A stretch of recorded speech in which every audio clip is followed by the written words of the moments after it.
Welcome to The Real Tea. I'm your host, Tammy Murphy, broker owner of RH2L, bringing Miami Valley real homes to love. And I'm Ellie Sollenberger to give my perspective as a home buyer. We're going to give you the key to Miami Valley real estate. So it is hot summer, and now that is perfect time to move. So how is the real estate market in the Dayton area right now? So, of course, it's start of really the summer break where people are really starting to make the move, and we see a lot more properties coming on for sale. And sellers who had to wait until school was out in order for them to come on the market is why we see the activity take place in the month of June. And everybody's trying to get geared up to where hopefully closings take place end of June, July, and then before the start of school, which hits usually in our area about August, then it just kind of settles out. So June, July are usually like peak times of our year.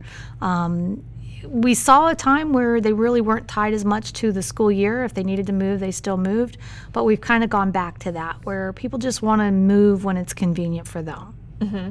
So I did see a clip the other day that this is the first month that the inventory has increased. So houses aren't, it's kind of going back to the 2018 inventory levels instead of, the post-pandemic ones. So we've continued to have a lot of inventory that has come and gone. So the problem is that when a house gets listed, it goes under contract. So it doesn't sit in inventory because it's already off the market in effect. Yeah. But it's now taking a day, a week, a couple of weeks to gain that traction for people to come through with the offers. And again, you can say that has a lot to do with the timing of the year, because if they're out and about, it's really nice weather, they probably have family events that are going on, or they're on vacation or anything like that. So it's not just where the house comes on the market, they jump on it and it goes under contract right away. So when sellers start seeing days on market, and that carries over to that inventory level, that's where there's a little bit of a miss between when it goes under contract and when it sells. So the inventory starts building right now because we have more coming on, but they're taking a day or two longer to go under contract. So it looks like we're carrying inventory. So how long is the average house sitting on the market right now? So on the market before it goes under contract, we were well within 1 to 3 days as a typical for a well-priced home in most communities. Average closing time, meaning the loan, the process, and everything, was well into 30, 33 days. Which is less than what it was when you mentioned 2018. The average then was 45 to 60 days on average for days on market. And we're starting to creep up. So if it takes a couple of weeks to gain the traction before you go under contract, then theoretically homes are going to be on the market 35, 45 days. So do you think that that's average is good, or do you see that the feds are going to start dropping the interest rates so that homes will sell? Yeah, so there's so many variables. We don't yet hear that they're going to do an interest rate adjustment. We wish that they would, just so it would take that discussion off of the table. But right now, they seem to be holding. And I know that 1 month, I think May, the jobs number or something was really off, and so they were like, well, we missed that, we should have done it then. And now the next report is saying that the numbers are back up. So I think if you go by what's the indicator as to why or when they pull the trigger to make an adjustment, I think they're going to let this ride and see what's going on in the market naturally before they do an adjustment. I would say go out on a limb here. I don't think they're going to do an adjustment until probably the fall, to be honest. Before the election. Yeah, well, there's that. Yeah. And all this lawsuit stuff and everything. So I think that's really a calling off period where things are just going to settle in and we'll see. So we still don't have normal inventory levels. When I look at the houses, I've got a listing that I just did out in Fairborn, and there is 52 homes in all of Fairborn for sale. There's 3 others in the price point that we are in. It's if you've got a buyer and they're in a budget, they've got an option of 4 in one community. I mean, it's not a lot of options. But it's more than you had a year ago. More than what we have, and I'm getting ready. I've got another listing that's going on this weekend. So all of a sudden I've got 2 listings, and it's like 2 listings at the same time. And it's been years since we've had anything where you weren't under contract on one the day you went to list it, and now you're sitting there holding a little bit of inventory. So what has been the response to your new listing in Fairborn? It's been good. We had an open house there, and great community. We know that this is the time when a lot of military people will be coming into the area, new service duties over at Right Pat, and so that one's going to be gone, and we'll move on to the next one. And Have you had any offers yet? no offers yet, knock on wood, but Yeah. we've got a second showing tonight, so we're going to say, hey, maybe. Yeah, so if you're looking for a house in Fairborn. Yes, come take a look. And then my new listing will be out in Mount Pleasant. So one of the things that you and I really enjoyed was seeing all the different little communities and everything. Yeah. That is still my favorite part of being able to do this. So this family had contacted me, and they have a situation where they're selling the family's home. And had I ever heard of Pleasant Hill before? No, I can't say that I have. I know that I've been through it, but it literally doesn't have a red light. So it's such a small little community. It's one of those pocket neighborhoods that you just don't know about until you know about it. Yeah. So when I told them I would be doing the community spotlight, they're like, oh, this would be really cool. So I spent the day over at the Historical Society, and the ladies there were just like, what are you doing? Oh, wow, this is pretty cool. Like, we never had anybody come in and do this. So, Yeah. We always, when we're driving through little towns like that, are like, where do these people work? Yeah. Because you have to drive, like, significantly to, like, a big Someplace. factory or... Well, what we say is significant driving. So let's put it in perspective. We're not Cincinnati and we're not Columbus, Correct. where we sit on the highway and we take 30 minutes to go 3 miles, okay? So in 30 minutes, I can literally go from my South End community all the way to one of my North End communities and have a nice drive. If I'm in 5 minutes of traffic, I feel like, what's going on? Where did all these people come from? And yes, you get highway traffic at rush hours, but I can jump on to 48 and drive, and it's a leisurely drive, and I get to see all the different communities and what's going on. So Yeah. I take that as a win. True. It's not like Atlanta traffic. No. Or Oh, something. my word, no. Yeah. I'll take Dayton traffic over most that I have been in, honestly. So Well, that's a good housing update for June. for the month of June. So if you're interested in knowing what's specifically going on in your neighborhood, how many homes are for sale, that's a question you can drop in here below, and we'll give you a response, and we'll see what we can do. Oh, one last question. So when I was looking for homes, was told that like the sweet spot was right around like $400,000 or $500,000. That's where everybody was wanting to buy, and those were the homes that were going on the market and going off. Do you see a sweet spot home price right now? I think there's a lot of concentration on affordability right now, obviously. And so when we have first-time buyers or somebody who's downsizing, their needs aren't necessarily in a $400,000 price point. So literally, if you're anywhere from 150 to 250, there's not enough. There's just not enough inventory. You've got a line going out the door on the first day of showing, and they go quick. And that's just because there's an affordability aspect that people are still looking for in that world. If they can get in there, they can make the repairs, or they can improve it, make it their own, and they're still under $300,000, they are very happy. Yeah. Our median price in the area is $268, so that has gone up a lot since 2018 specifically. That number has increased a lot. We lost kind of that ability for affordability.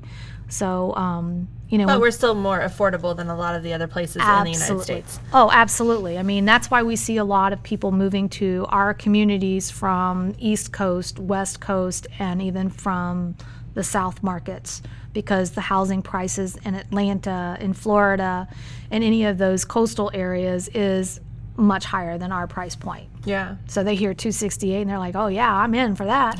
Sure. So I did see an article the other day too about how in like the 70s, a house was the average house was like $49,000, but people only made, say, around $22,000 a year. However, your down payment was only like half of what you made throughout the year. Now the average home price is $400,000, and your down payment is more than 1 year's salary. Yeah.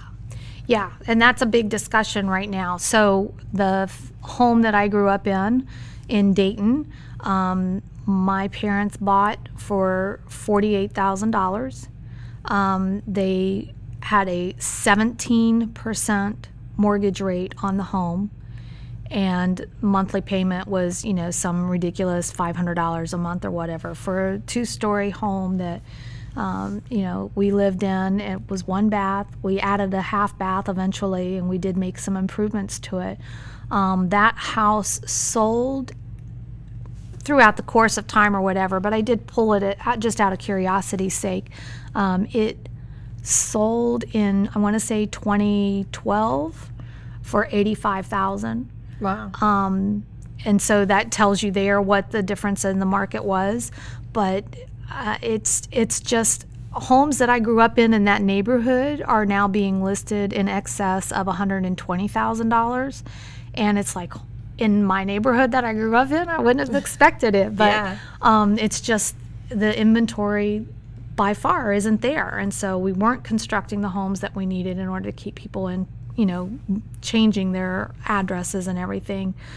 So when they come up, that's what revitalizes neighborhoods, is when that growth comes back and then people come in and it's a new perspective for the community, and people then say, hey, well, let's adore this natural woodwork and, enjoy the little neighborhood and put hearing something in. that 17% interest rate to me is crazy, because I've never seen that in my lifetime.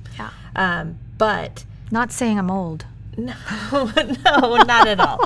But hearing a payment that's only $500 a month, like, that's great. Yeah. Right now, with the 8% interest rate, because of the home price, people are still paying like $3,000 a month. Yeah. Yeah, and that's the difference. Cost of living then versus cost of living now. When you factor it all in there, I mean, we've talked about gas prices and price of eggs and price of milk and everything that costs more. Yeah. Costs more to buy the house. It costs more for the insurance. It costs more. Everything is more. It's just compounding that additional cost that, I was very blessed that my mom stayed at home and she didn't have to work. And my dad worked in a factory and had a good job, but I didn't think we were well off. I didn't think we were horribly poor either. It was just a matter of we were just everyday average, and we weren't struggling, but we didn't eat out all the time. And here I am, by myself, and I'm hustling and working and doing everything I have to do in order to provide for my family. And it's a big difference, The cost of childcare that I had, my mom didn't have to pay that because she was at home. And so the benefit outweighed, the pros and cons of that. So lots to think about. Yeah.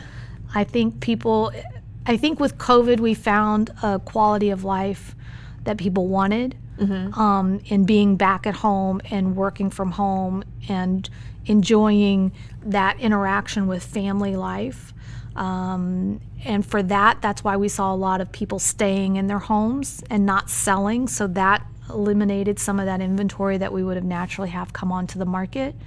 But now it's like, that's gone, and it's time to get back to the grind of everything, or do we just change it all and just say, oh, well, let's just hang out and it's kind of relax. a new era, though, and you still have the people that are stuck in those 2.5% interest rates that aren't going to move, because they would be downsizing in a home to get to a new home.